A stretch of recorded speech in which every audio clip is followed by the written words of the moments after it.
Welcome to our second summer update video. Simon, tell us, how have you changed pace this summer? Great question, Kirsty. So far this summer, I have changed pace literally because I've started to do a Saturday morning park run every Saturday at Hazelhead Park. Something I've thought about doing for years, but I've done that now for the last 3 weeks. Love it. And how's it working for you? It's hard, but it's also good. It's really, I'm not there for a time or a win. I'm there just to keep going and to develop a different rhythm. Great. Literally over the summer. What about you, Kirsty? What have you changed over the summer? What are the ways that you mix things up? Yeah, so myself and Doug have been doing a lot more hill walking. We've been getting out, lighter nights make that possible. So we've been getting out and doing a lot more hill walking together. That sounds active too. Yeah. And have you got any favourite walks or hills locally? Where do you go? I mean, Bennekeys always tends to be where we go, as it's just local, close by. Yeah. And yeah, we know it well. That's a good one.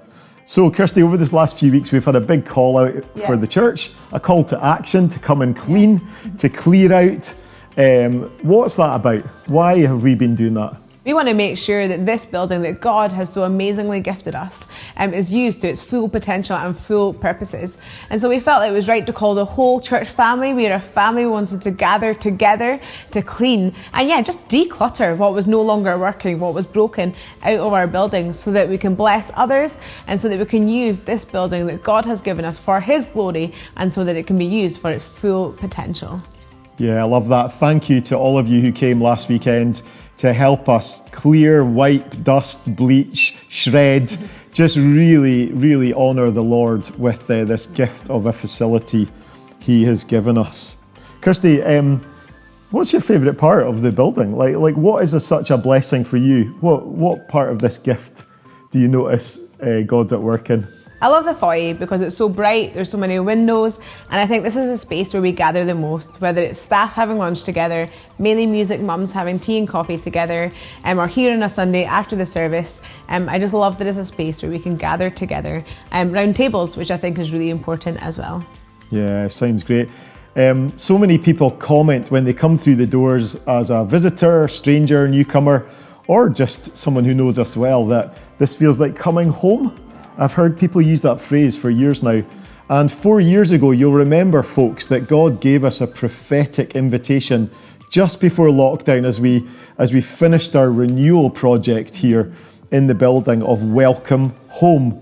It's a key phrase that we still use today, Kirsty. Absolutely. And what are some of the dreams that God's stirring in us for that prophetic invitation in the months ahead? Yeah, I really want to see the building being open all the time. We want to welcome many people home. We want to welcome the stranger home. We want to welcome you home, not just on a Sunday, but during the week. We're calling the staff back to work in the building. We've got mainly music here on a Friday. We're welcoming all the children in during the school holidays for Make Lunch.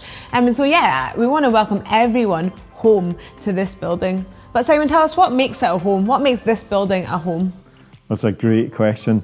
We've used the word family a lot in this last year, and it's a bit like the word family. I think what makes a building like this a home is actually the family, and it's not just any family, it's whose family it is. And for me, that's about God's presence makes this a home, because God's presence is safe, it's a sanctuary, it's restful, it's joyful, it's peaceful, it's inclusive. That makes it a home. But God's people carry His presence. So those two things, the family of God and the presence of God, make this not bricks and mortar and glass, as beautiful and as valuable as that is, but actually God's presence and God's family's presence here makes this facility a home. So we really want to welcome you home this summer, whether you've been here every week or whether you've been away for a while or whether you've never been here before. We want to say welcome home. Come and join us any day of the week, but specifically on a Sunday morning at 10:30. We'd love to welcome you home this Sunday. Hopefully see you there.